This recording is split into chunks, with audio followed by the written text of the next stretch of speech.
Welcome to Blake Street Banter. One of us knows what the word banter means. The other two are just along for the ride. Tyler, say what's up. What's going on? And we are joined by Dugan Darnell, Double D himself, 5 years in a row. We are here doing the thing. What up, Dukes? What's going on? Thanks for having me. Yes, thanks for continuing to be the guest of, again, this is just my favorite time of the year. This is like when it's like, all right, baseball season's here. Dugan Darnell's on the pod. We're ready to go. It's time to run it. That's right. It's my pleasure.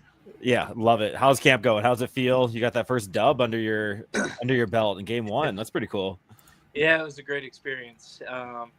Spring training's phenomenal time. A time that we get to work on our fundamentals, really build a base. To be able to continue to build on for the rest of the season. The first game, it's like you look around, there's a shared appreciation with the fans, the players, the coaches that like you said, baseball's back. It's nice. Yeah. So is there still giddiness in the old vets? As you're around, is Kyle Freeland still ready to go? Herman, the whole crew. Yep, very much so. And that's how you can kind of tell, that they're around for a reason, just because they love the game just as much, if not more, than everybody else in the clubhouse. So it's almost magical, for everybody involved. I coming from Michigan, it's very nice to be in the warm weather. Definitely jealous. Weather and just be back in the baseball environment. It's just.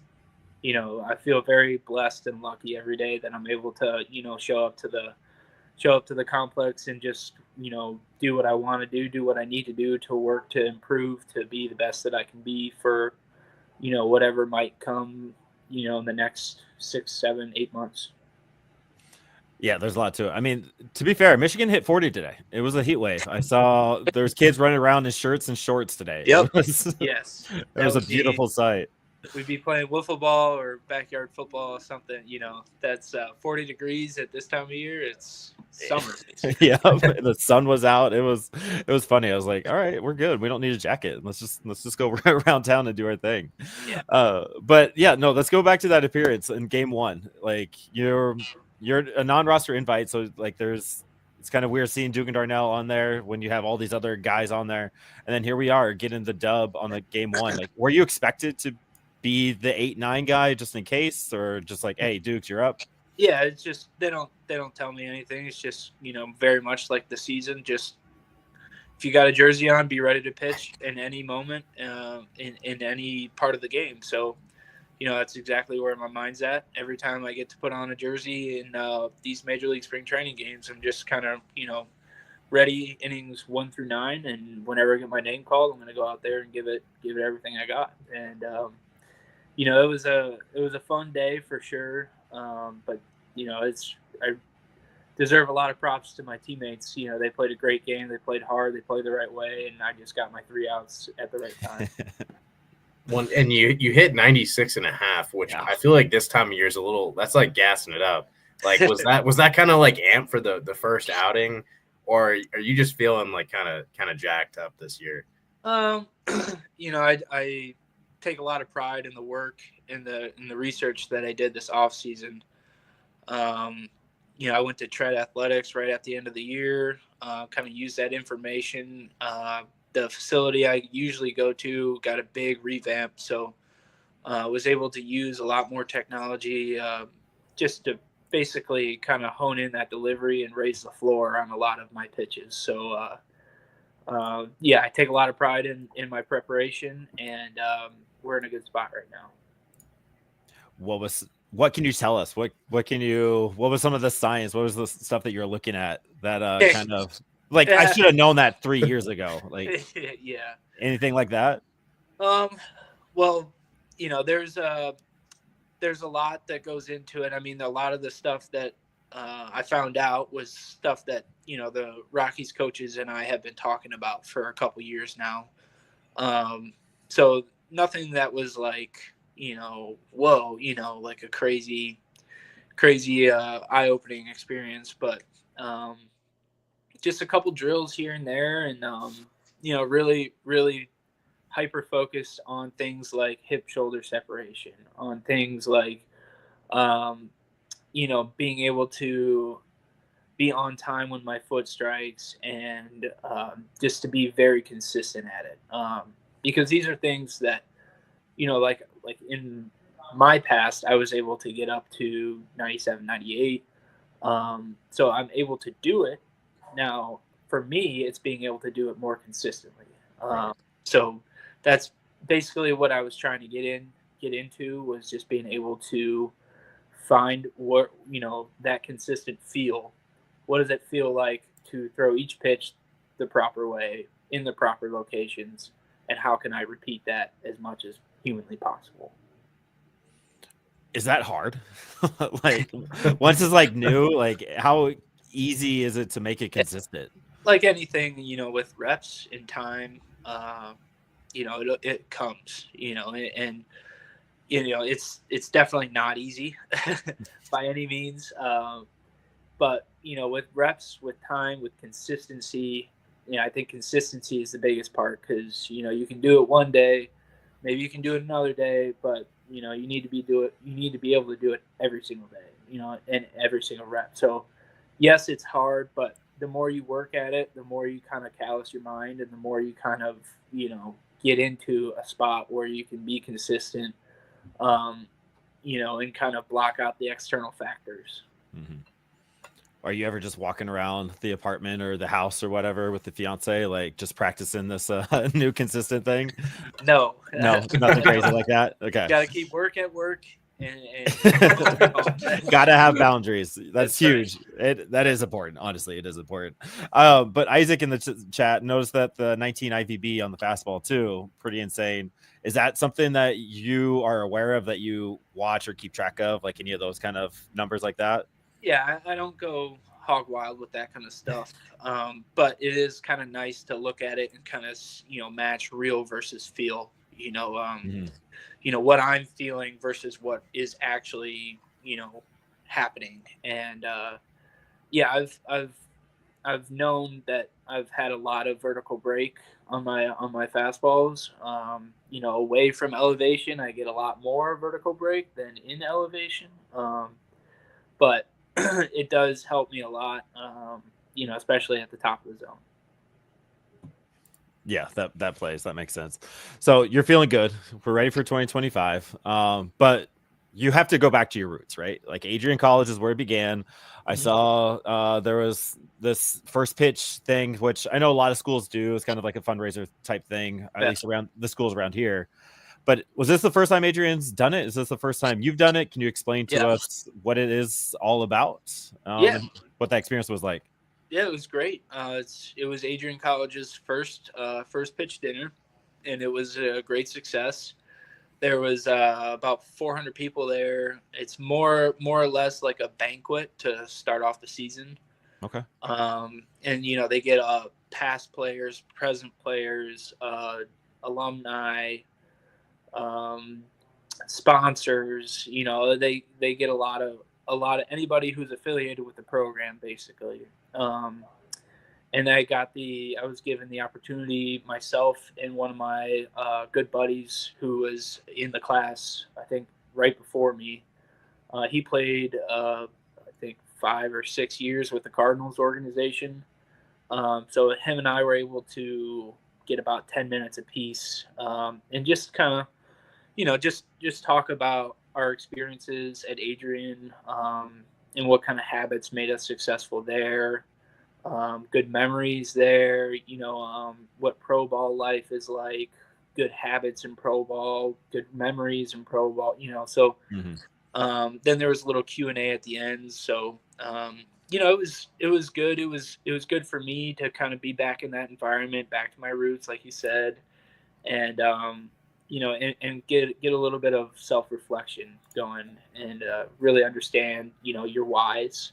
Everybody has a why, why they want to play, why they want to get better, all these all those things. It was good for me to kind of reflect on myself, and kind of check myself, and really understand why I want to play and why I'm here. Yeah, taking that step back and reflecting on that is huge, and then just being given that opportunity to share that with kids and everybody else around, like that's pretty cool. Yeah, Did you go stand at the hot corner once you were back on campus? Like make it take some grounders again? I did not, but I did go to the field. And, Yeah. yeah, a couple of my buddies. Yeah, we went to the field just to kind of take in the memories, and it wasn't long, just a quick stop, and then yeah, my fiance and I had to head back. But it was really nice to be back in that environment, see all my coaches and a couple of my close friends. Mm-hmm. That's awesome. I love that. Yeah, I feel like the message for some of those guys has got to be, yeah, just transition to the bullpen. Things might work out. Yeah, yeah, right. No, it's basically, you know, leave no stone unturned. You know, was basically my my message. And you know, I had a little message to the seniors too. Gave them a little anecdote of my story. You know, going into Chicago and having that office job and having these what ifs kind of cloud my mind, you know, and kind of haunt me of like, you know, what if I started pitching earlier? What if I, you know, worked at a little bit harder in my senior year? And I couldn't do anything about it. I was, you know, in my business job, you know, working away, whatever. And then I got a call 2 or 3 days later or whatever. And it was like, you know, that's my motivation. That's one of my whys, you know, is like, I don't want any what ifs when this is all said and done. I want to give everything I got every day so that whenever that time comes, I don't have any regrets.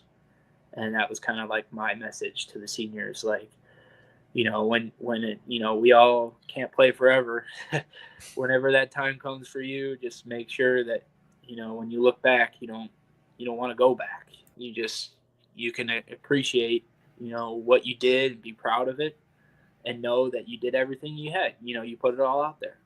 So that's all we can do as players.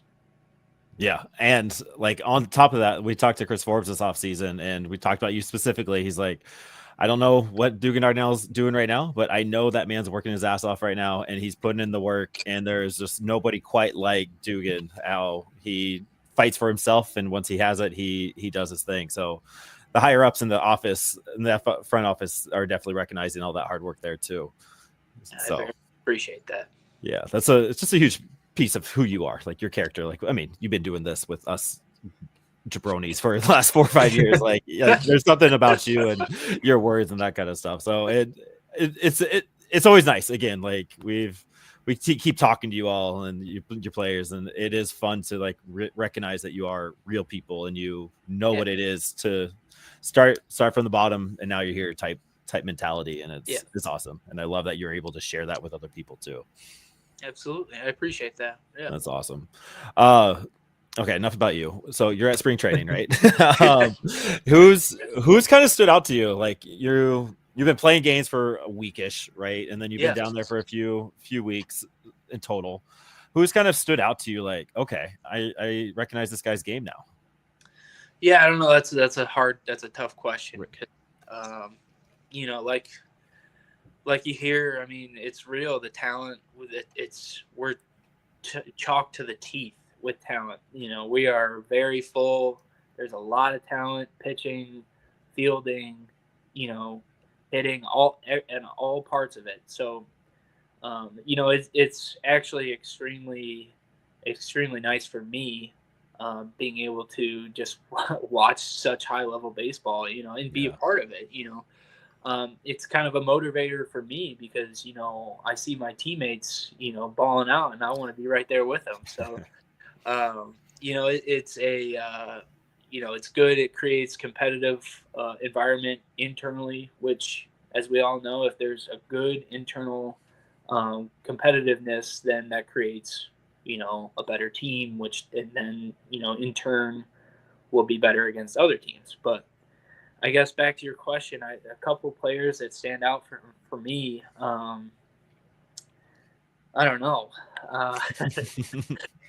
Like I said, man, I've been very impressed with Luis Peralta. I mean, he is. Yeah.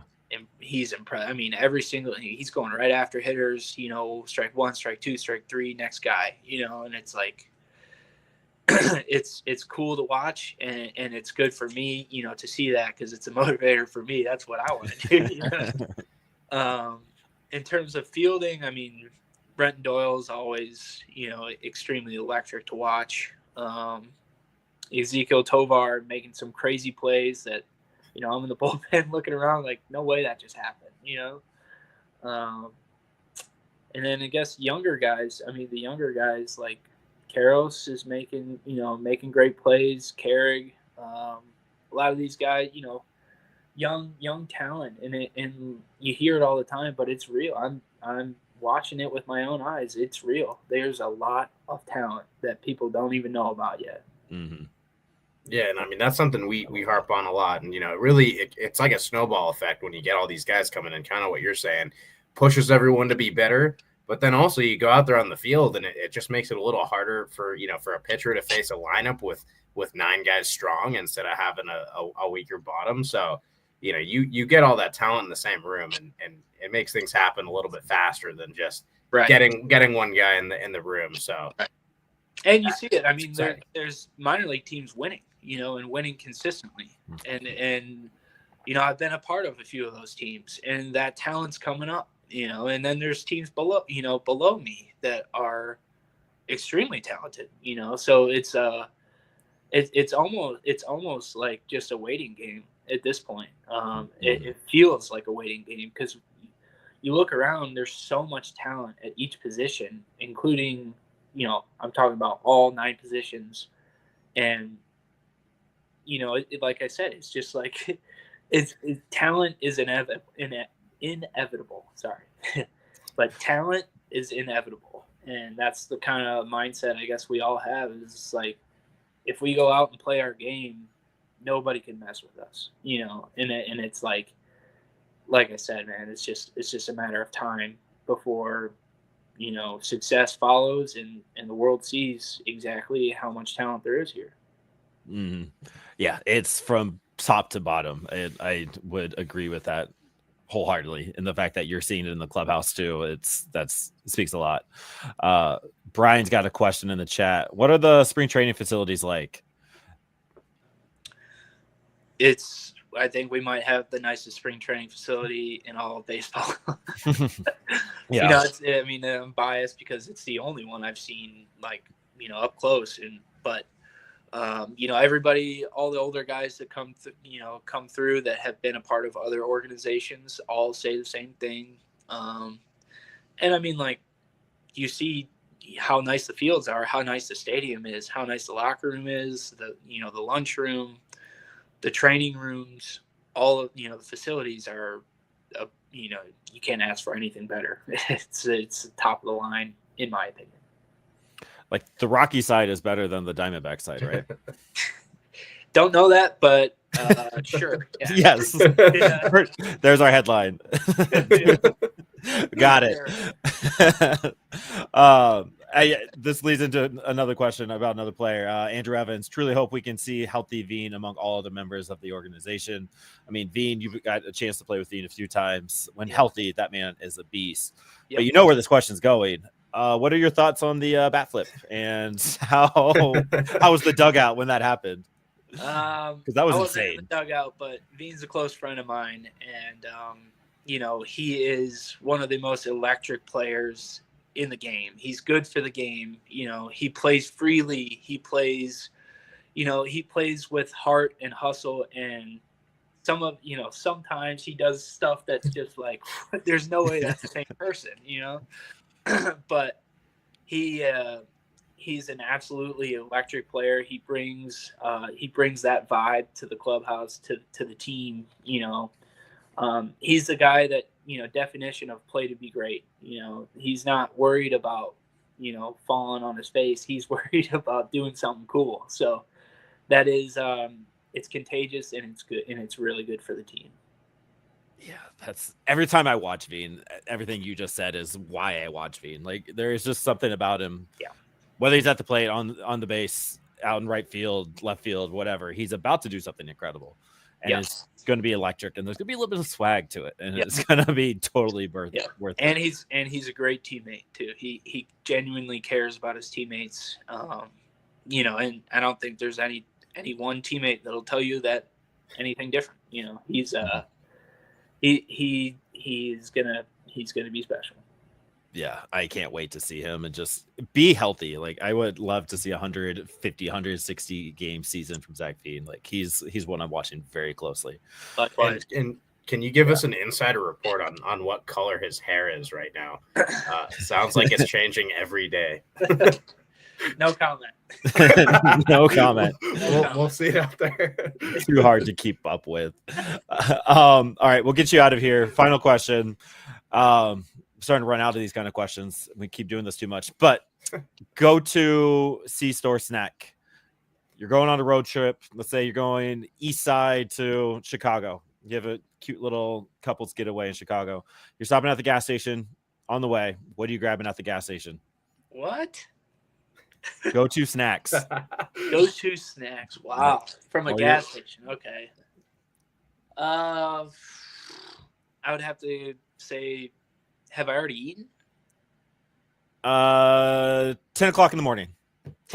It's you, so it's full breakfast. You got a full breakfast. You're getting there for dinner. You got the time change. Okay. All right. Well, anytime I go to a gas station, I gotta get a body armor. So I'm gonna get a body armor for sure. Snacks wise, I usually go with candy. So 10 in the morning kind of throws that off, but I'll grab some Sour Patch Kids, maybe, and maybe some, if I'm feeling chips, I'll do Flamin' Hot Cheetos. I usually don't do a whole lot of snacks though from gas stations. Yeah. I'm the same way. I'm not a snack guy. We asked, was it Chase and Austin Eminer, Chase Dollander and Austin Eminer, and they both went Nerd Clusters. I don't know if you're on the Nerd Cluster game. Yeah, those are good. Yeah, I'm a Sour Patch Kids guy, and I like Skittles. I also like. Yeah, I mean, I like my candy. Yeah, that's why we don't stop at the gas station on the road trips, because otherwise it gets out of hand. That's why we don't, because I don't have much control with that one. It gets out of hand. Yeah. Dukes, I appreciate you hanging out with us. Thank you for doing this again with us. And we got you on our end. We'll keep watching, keep rooting for you, keep doing your thing, man. I appreciate the time, and wish you guys best of luck.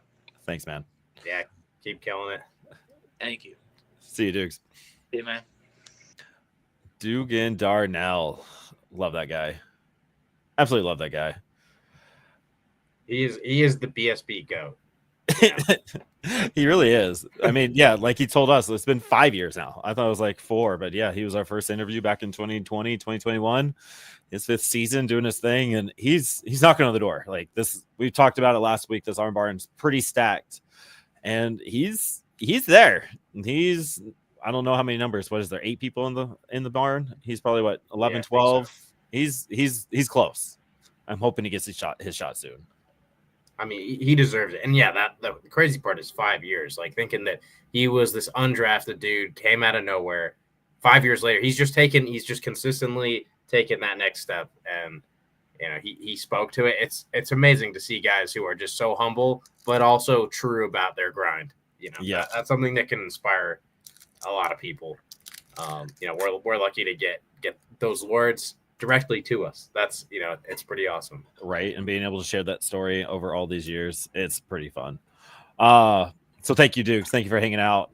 Man, I wanted to give him a shout out to France Rockies. He was actually asking in the DMs, like, when's Dugan Darnell coming on? Which is just awesome that we got people across the seas asking for Duke's action. So that's my bad, France. I'm sorry. I'm sure Dugan would have given you a shout out. But as we transitioned into the baseball part of our pod, away from the banter session, I opened a pack. Don't tell my kid. This might be a little fun thing. He likes Brenton Doyle. Did you see that clip from Bryce Harper? Oh, yeah. Brenton Doyle's nasty. Brenton Doyle's nasty. What do we got here? Freddie Freeman, little parallel. I think it's the palm tree parallel like we had last time. Nick Lodolo, Bryson Stott, Ben Rice, Brandon Lowe, Rhett Lauder. Got a Rhett Lauder rookie. That might be That's something, the huh? Chase Dolan. I mean, I'm sure they don't know each other really, but that's his like unofficial rival, drafted like 2 picks apart from each other. Yeah, like we were like, is it Rhett or is it Chase that we're gonna grab? Jared Kelenic, O'Neal Cruz. I love O'Neal Cruz, but I just need him to be a little bit more. Hurston Waldrip, Adam Azur, Colton Cowser. I feel like you got a Cowser last time too, because I remember saying moo, and I just had the urge to say moo again. Yeah, I think you're right. And then a cool throwback, 35-year Aurelvis Martinez. So it's just a clean card. I like that card. So nothing crazy, but got a few fun ones in there. But yeah, so spring training, we're 4 games in. We didn't see, but Chase Dollander had his performance today. Sounds like it went pretty well. Like, I think the final stat line was 2 innings pitched, 3 strikeouts. I think the pitch count was at 28-38. It felt high, but everybody coming back out of it is saying Chase Dollander is the real deal. Electric stuff. Like, some of the clips, like that fastball is fire. Yeah, I mean, what really stood out is we couldn't see too much, but there were some videos taken, one from kind of like little first base side behind the plate, and it was all the strikeout swings, and all of them just looked really uncomfortable. Like they weren't real swings. We hear the sword term thrown around. They were kind of like swords. 3 strikeouts, couple on legit MLB guys. So yeah, looking nasty. We got some dudes on the ground. I think he topped 98, sat 96 to 98. And what really has stood out is the curveball and the changeup getting a little bit more hype than even his slider, which is sort of the pitch he's most confident in. Yep. But the slider and the curveball and the changeup, if those can really step into the spotlight. He did tell us, like, I'm feeling good. Those were his words, like, just I'm feeling good. And he came out and showed it. And like you said, like this pitch arsenal, like if it just keeps getting better, it's going to be deadly. And I don't know, I love hearing that about that. Like, this is similar. I don't know if I was paying enough attention when it was going on, but the John Gray hype, the 3rd overall pick, finally getting his time to shine. It feels very similar to that vibe right now. Well, and what's crazy, and shout out to our favorite prospect analyst, Keith Law. At one point, he took him off his top 100, like coming up to the big leagues, because he was having like mechanical inconsistent, to quote, like some mechanical inconsistency type stuff. We haven't seen that with Chase. Like Chase has just been like, there's a wall in front of him, he punches it down. Next one, he just keeps going. Nothing is stopping him. Like John Gray had some obstacles, and he ended up being really good. Chase hasn't had any obstacles, and it seems like he is like skyrocketing. Yeah. So if that means anything, then we keep talking. He gets talked about with John Gray a lot. Like, is he on a path to exceed John Gray? It seems very possible. It's definitely going to be on par with it. I mean, if you think about Rockies pitchers, you got Ubaldo Jimenez, John Gray, German Marquez are like the top 3 or 4 like of just nasty. Yeah, I think Dollander slots in there pretty quickly. Yeah. I think. I wish I got to appreciate Ubaldo more. I feel like he's probably just behind him. Like Ubaldo had the weird length, kind of weird look, funky, a little bit of funk, and then also power. I feel like he's kind of just competing with Ubaldo for that nastiest in Rockies history. Dude, I can't wait. Tyler Chatwood. I remember that road streak. He had like 7 or 8 starts on the road in a row where he didn't allow a run. So, yeah. There's something to that. There is something to that. So, yeah, we're all aboard the Dollander trade, and I think everybody else is. But the other guy fighting for it is Bradley Blalock, the 6th spot. I got a little clip here. Thought this was pretty cool about what Bradley Blalock has to say about the competition. This team has a bunch of veterans in the rotation, but obviously you're here to compete. I mean, what is your thought going in when you see the depth chart and you see the guys that have pitched a little bit longer in the majors? Yeah, just coming in and competing. All those guys are healthy, so just knowing that I have a chance to compete with them. So just coming in here, just doing what I need to do and just competing. That's all it is. And that was very similar to what Dugan was just saying, just competing. You have a chance to compete and you're surrounded by this talent. And like right now, it feels like a very Bradley Blalock versus Chase Dollander fighting for a spot. And we'll see what happens with Marquez and Cincy coming off the IL. Bomber has experience in the arm barn, so there might be a kind of pushing in and moving around type competition happening that we weren't quite sure of last week. I mean, it's crazy, and especially on the Dollander topic, but also the way Bradley Blalock looked in his first outing. It's sort of like these guys really they could force the issue. You don't think it's possible because you have 5 guys basically penned into that rotation. It would take something out of the ordinary to push Antonio Senzatella or Austin Gomber out of the rotation. But it also almost seems like a matter of time rather than a question of whether that's going to happen. It's like, when will that happen? Like Blalock looks, like a dude this year. He touched 98. That's not something that he did last year. No, I mean, all these guys are adding. Like Dugan added 2 miles to his fastball. I'm sure Chase, if we looked at the TJ stats, it might be like 1 or 2 miles per hour on his. They're all adding to it. So it's something that we're going to watch. Like Isaac in the chat, thank you for hanging out, man. Like Blalock looked so nasty. His fastball, curveball, tunneling is so satisfying. And like, he just seems like a dude that understands the pitching of it. And when we got him in that trade for Nick Mears with Luis Peralta, like he's just adding a different element and he's fighting for it. So I think there might be a battle. Does it happen at spring training though, or outside of spring training? Are we going Cincy, for example? I'm not saying it's him, to the arm barn, and a Bradley Blalock is the number 5 starter, or a Chase Dollander? Does that happen for the Tampa Bay series? I don't think so. I personally kind of want it to, although I don't really want it to happen at the expense of one of our veteran guys. Right. They all deserve their respect. They've been doing this. I think it'll happen a little later on. I think no matter how well these guys, it would take a lot. Like if they continue to pitch just like this every outing, who knows? But I think it's like a 1% chance. It's something we're watching. Like if Bradley Blalock goes like this for like 3 or 4 more starts and Chase Dollander, like, and we see what's happening with the older fellas, no offense, but like it's definitely something to watch, and that's what we're here for spring training for. So I think there's a battle brewing in there. And then what else we got on the docket? I mean, let's talk about the outfield before we get into the big bat flip piece. Let's listen and watch Yanquiel Fernandez talk about his spring training. The ups and downs make you a better player now. Yo digo que en mi caso, yo estoy ready para pasar los momentos buenos y los momentos malos. En este deporte se pasan más momentos malos que buenos.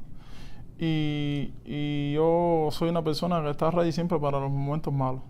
Porque en los momentos buenos todo el mundo está feliz, pero en los momentos malos, ahí es cuando tienes que mostrar quién tú eres. Yeah, I'm always ready for the good moments and the bad moments. I think that's something that in this sport, you're going to face more bad moments than good moments. So it's something that I prepare myself more for the bad moments, because that's how, when you realize what type of baseball player you are, and that's when you learn a lot from yourself. Because when you're going through good moments, you're happy. It's easy. But when you're going through bad moments, that's when you learn a lot about yourself. What I love about that the most is that it's from a freshly turned 22-year-old already. Like this maturity of a 40-man roster spot, already understanding that you have to fight through the adversity to be good.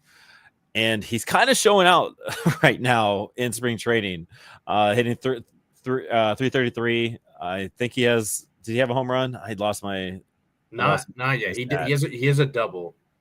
I knew he had an extra base hit. Yeah, three hits and 2 walks though, and what is it, 11 plate appearances? So that's 5 times. I don't know if that's right, but he's got on base 5 times in 4 games. That's pretty sweet. Yeah, and that's another guy fighting for a 3rd, 4th outfield spot. And me personally, I guess I kind of put him as the number 5 guy. I mean, you got Jordan Beck as the number 3, Zac Veen number 4, then you have Yanquiel as the number 5. Pushing it. Like if he keeps in like this, if he's able to walk and not swing as much, that's the biggest problem with his game, is most Rockies prospects, is this big swing and miss. If he's able to hone that in during spring training and really set the wheels in motion for an April-May call-up, like I'm here for that, because Yanquiel Fernandez has 40-plus homer power at Coors, and that's everything that we should be here for. Yeah, I mean, he has all the talent to become an insane player. So the fact that he's kind of talking about the bad moments and trying to really like find yourself in that. I mean, words are different than actions, but that I think that means something, that this is a kid who's become so mature because he's been playing at such a high level for so like like you said, he's just barely turned 22, and he's been playing in AA for like 2.5 years, got some AAA experience, third time playing in big league games in spring training. Like, he's been around the block, and he's just 22 years old. So things might finally click around this year. God, I hope he gets a shot. When does he get called up? Let's just call it now. He gets called up. When's he getting the called up? I mean, I think it'll be late summer, probably. July, August, like late July, early August. Okay. I thought you were going September. I guess, is September still summertime? It is, right? I feel like all baseball season should be the summer. Okay, that's what I was thinking too. Until the postseason, then you're in the fall. Then it's the fall, right? Yeah, Brian with the June. Yeah, dude has a cannon. I forgot who told us about his huge arm out in right field. Had the Futures game in 2021, 2022, hit like 98 coming from right field. Just insane talent. And that was a 19, 20-year-old Yanquiel Fernandez, which is insane. But the guy he's competing against is making all the old heads mad. Are you mad about the Zac Veen bat flip? I think it was the coolest thing that has happened with the Rockies player in like 3 years. So. I mean, I feel like the one time since probably Nolan Arenado that a Rockies player has been the spotlight for. I mean, he was the spotlight, under the spotlight of baseball for like 24 hours. When has that last happened for a Rockies player? I don't know. Like, it's been a hot minute, and it was awesome. Like, I'm a little mad it happened in like a spring training game instead of like a ninth inning close game, take the lead type home run. But just kind of like what Dugan was saying, like, it's Veen. He brings something different. He's gonna be unapologetic him in the best, kindest way possible. And you absolutely smack your home run in spring training after this up and down turmoil that has been your career.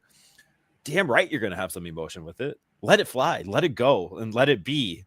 But a lot of people are seeing this clip and just like, they don't know Zac Veen. They don't know Zac Veen's story. It's just a young kid bat flipping and showing up the other team. And it's just like, no, go back inside the house, old man. You don't need to tell me to get off of the lawn. I don't know. And I mean, it also is one of those, you can tell, like, it was sort of a natural finish of his swing. Like, I think that he certainly knew it happened and was like, all right, I'm letting loose. But like, it wasn't like he crushed it. He took a couple steps and then just threw it like Junior Caminero with the Rays. Like, I mean, now I think that's cool too. But that was just like, finish the swing, pop that thing off. And then he literally apologized. He apologized. And some people might be like, oh, just ride with it. I think that just shows who Veen is. Like, he has that edge to him, but he also just wants to stay in his lane. He doesn't want to, rub anyone the wrong way. Like, he has that swag, but he knows sort of where the lines are. I mean, I think that is where the old heads have got to realize and step away. Like, this guy plays with the type of flash you want in modern baseball, but like, he's a good guy at the same time. He totally knows what he's doing, and when he doesn't know what he's doing, hey, my bad.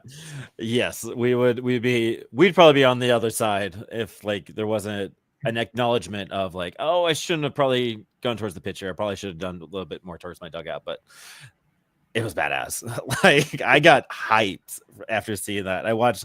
Thank you, Aram Layton. Hopefully, I said your last name correctly. From Just Baseball, he was in the stands and he took a video of it and being able to post that and share it. It was just like, okay, let's go. And the fact that people are talking about Colorado Rockies baseball is also a good thing, whether they're right or wrong.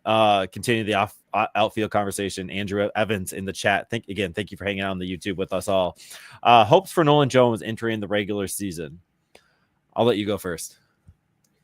I mean, I think it's so early in spring training, I don't want to actually read into anything, but he is kind of having already one of those slow, like we've seen him have a slow start, feels like basically every time in spring training that he's been with the Rockies. This is his third spring training with the Rockies, and every time he started really, really slowly, and it kind of carries into the regular season. So maybe he has time to really turn things around, but it kind of seems like he might have to find himself a little bit more early in the season.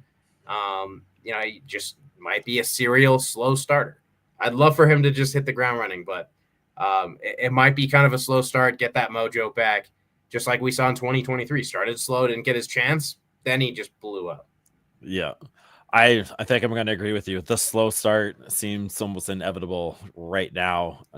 I'm worried about the mental, pressure that he might be putting on himself. I know he's talked about it and he's cleared through it. But if you're coming into spring training, you're struggling through it, that those thoughts might creep back up, and it might take a while to get past that. Not hoping it doesn't. I'm hoping he figures it out, and it's like, all right, let's go 2023 on these fools and just go ham. But I'm hoping for a solid start to the regular season for Nolan Jones. All right, get us out of here. What are some other big storylines from spring training that we should discuss before we hand it off to the boys at Blake Street Banter tomorrow night? I think the one that needs to be talked about first, especially since he's a 40-man guy, is Juan Mejia. He already hit 99 in game and averaged 98.2. So like that velocity was really clustered together. Like he wasn't going 96, 97, 98, 99. It was like 98, 98, 98, 99. Like super consistent. And it's, again, that was like his first or second outing. Guys are going to build up just a little bit more. So if he's averaging 98 right now, it could be 99 in a few weeks, in a few months. And he got some swings and misses on the fastball. I know that Isaac has never wavered on the Juan Mejia support. And right now that kind of looks like a good move. Struggled last year, but elite fastball, breaking ball combo. If he can just control it a tad bit more, like he has the stuff of a closer. Throwing the command, he's probably a mid-leverage reliever, like 6th or 7th inning guy. Like he's pushing for that this year, and we got a really good first sign. There's not a more electric pitcher in the minor leagues than Juan Mejia. Like I remember, I just love watching him with the goats. Like it was Angel TV and Juan Mejia last year, and Mejia, just nasty stuff. But like you said, that control just kind of bit him in the butt, and it's just too many walks and high leverage situations that just didn't go well. So hopefully he finds that control this spring. Yeah, and a quick shout out to Steven Rice. I remember talking to him like 3-ish years ago, and he really spotlighted Juan Mejia. Was like that guy I think is going to be a big leaguer. Like he has the stuff, all that. And at that time, he wasn't really a big-time prospect, and now here we are. He's on the big league doorstep, obviously already on the 40-man. So, I mean, that's awesome. Steven deserves his flowers for that one. Who else? Sam Weatherly, friend of the pod. He went off yesterday. I think he had a save in one of the 2 games yesterday or Saturday. Yeah, I know he logged a clean inning. I don't think he had a base runner. Average 94. I think he hit like 95 and a half. His slider, I mean, it's kind of always been this way. That thing's getting close to 3,000 RPM on his slider, which not many guys. I mean, he was at like 2850, I think was his max, which isn't quite that close, but not many guys even get that high with the breaking ball. And spin a lot of the time, that's just, the weird, crazy Frisbee wiffle ball movement that you can get on the pitch. So he became a forgotten guy, but Sam Weatherly, he still got it. Not forgetting about him. He was one of our very first interviews too. He was awesome. He is awesome. And he's had some trials and tribulations that he's fighting through too. So he's a guy we're rooting for sure. And then Ryan Rollison? Yeah, I mean, he got two clean innings for him. There we go. And it's theme of tonight is those trials and tribulations and guys that are hopefully finding that smoother path. Ryan Rollison, there might be no better kind of story to fit that. He's, he's had, I don't know the last time that he felt like he was healthy. It might have been 2021. Honestly, I think it was. It's been so long. I know we talk about him every offseason and just maybe, but we just haven't seen him. Yeah, and unfortunately, we didn't get any StatCast data in that game, which at this, I don't think we even have video. We don't have video of it either. It's like Dollander today. It'd be really nice to see where that arm is at, because if he's hitting 92, maybe touching 94, it's like, hey, that's kind of what Ryan Rollison was when he was drafted in the first round. Right. So he used to be kind of sitting lower than that when he was battling through the shoulder stuff. So I'd love to see where he's actually sitting with his fastball and everything. Yeah, I hope for him. I really have all the hope for him too. All right, before we get out of here, we talked a little bit about this last year. So Burgie 7F91, love the name. Thank you for hanging out. Not sure if you heard the Baseball America Rockies preview, but they are making it sound like Charlie Condon is going to be a bust. Not sure when we start to see him at camp. As we all know, Charlie Condon was not invited to spring training, big league camp. He was not an NRI. I don't think that means anything whatsoever. Just think it's all right. You're going to spend all year at the minor leagues, and we're not quite ready for you. But you're going to go work on your things, heal the hand, heal the thumb. And you'll be all right. But you're a little bit more in tune with Baseball America and how they kind of run things. I'm sure Isaac is still in the chat if you are. But why is Baseball America wrong? Like, what are they doing to us?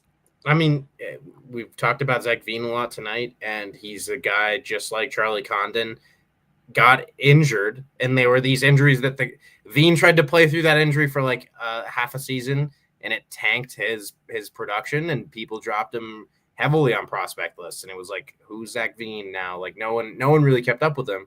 Charlie Condon plays a long season where he's just mashing, comes to the pros. Not exactly clear what happened, but thumb injury that seems to have plagued his everything.